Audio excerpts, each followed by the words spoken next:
I light up a cigarette and watch the rescue team dig up the snow. They have been searching for 27 days, and all they have found are 2 frozen corpses. Oliver and Annie. They were barely recognizable, their bodies mangled and mutilated. The medical examiner said they died from multiple trauma, as if they had been in a car crash. But he didn't mention the missing eyes, or the severed foot, or the strange symbols carved into their skin. I remember the last time I saw Oliver alive. We were at a cafe, talking about his latest expedition. He was a brilliant scientist, always curious and adventurous. He wanted to explore an ancient cave inside the mountain, a cave that was rumored to be haunted by evil spirits.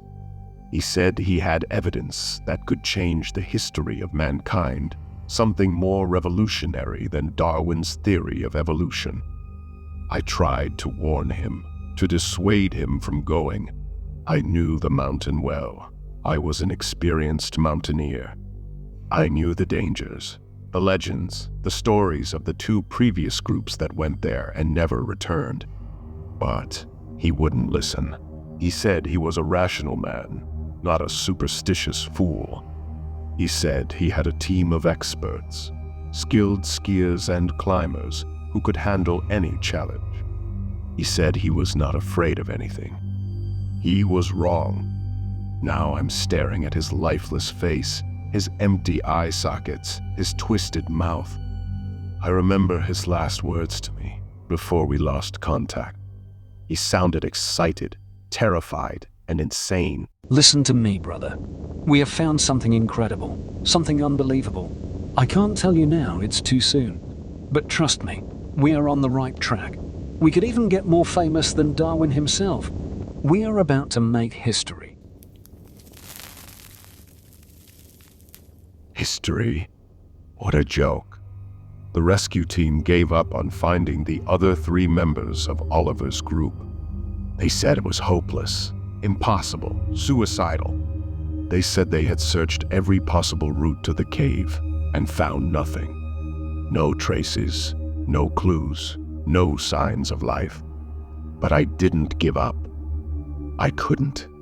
I felt like I owed it to Oliver, to his memory, to his legacy. And I was also curious, damn it. I wanted to know what he had found, so I decided to follow the only lead I had. A backpack that belonged to David, one of the scientists in Oliver's group. He was a navigator, a meticulous man who kept a diary of everything he did. His last entry was on the day they disappeared. He wrote that they had discovered a new way to the cave, a hidden path that no one had ever taken before. A path that was extremely difficult, dangerous, and deadly. A path that only a madman would choose. But they chose it, and so did I. I gathered a small group of volunteers, brave or foolish enough to join me. We packed our gear, our weapons, our radios. We were ready for anything, or so we thought. We were about to make the dumbest decision of our lives. We were 5 of the best searchers in the team. We decided to follow the trail that David had left in his diary, the trail that led to the hidden cave. It was a hard climb, but nothing that Oliver and his group couldn't handle. They were experts, after all.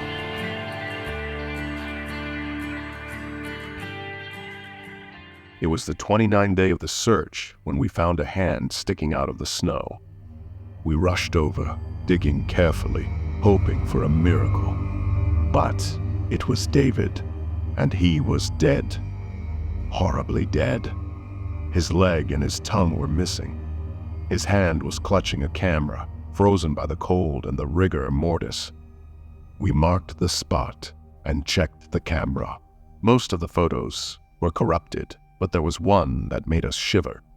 It was a footprint, a huge, human-like footprint, at least 3 times bigger than David's shoe.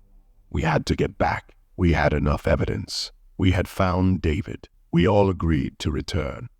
But it was too late. The sun was setting.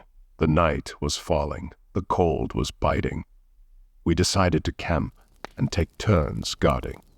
We set up our tents close to each other to make it easier. The first shift was mine and Nadia's. Nothing weird happened. It was around 2 a.m. when I went to sleep. I was supposed to sleep for 2 hours, but after 1 hour, I woke up to a loud scream. I jumped out of my tent, grabbing my axe. The first thing I saw was the ghostly pale faces of Nadia and Alex. They were terrified. They told me that Brad and Jeremy, who were guarding, were gone. We put on whatever we could use as armor and split up. Nadia and Alex went to the direction that Brad was guarding, and I went to the direction that Jeremy was guarding. After a few steps, I saw some blood drops on the snow. They caught my attention. I followed them. They got bigger and bigger, and then I saw it. It made me freeze. It was another footprint, the same as the one in David's camera. It was then that I heard a loud scream from Nadia. I don't remember anything else, but I saw my feet running as fast as they could.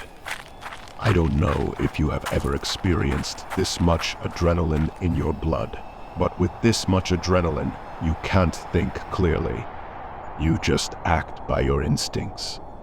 When I got to the place where Alex and Nadia should be, I only found one of Alex's shoes. I was losing my mind. But then, for some reason, I looked up. I looked at the middle of the mountain. I saw the cave, and I knew I had to go there. Everything started from there. Maybe they were there. Maybe there was a chance. I took only the essentials with me and headed to the damn cave. As I got closer, I saw more of those huge footprints. They were going inside the cave. I heard some noises, some screams, some moans. They were coming from the cave. I had to be quick. Maybe there was still a chance. I made a torch from the things I had with me. I entered the cave. I saw the bodies of the other 2 scientists at the entrance. They were long dead. At the end of the cave, I saw something that I couldn't believe. It was a man, a giant man, about 12 feet tall. His body was covered with long hair. I suddenly remembered what Oliver had told me in our last conversation. We could even get more famous than Darwin himself. His teeth were many and sharp. In front of his feet, I saw Alex and Nadia. They seemed to be still alive. They were in front of a pile of snow, shaped like a body. It was a snowman, but not a normal snowman. It had body parts of the scientist that he had killed.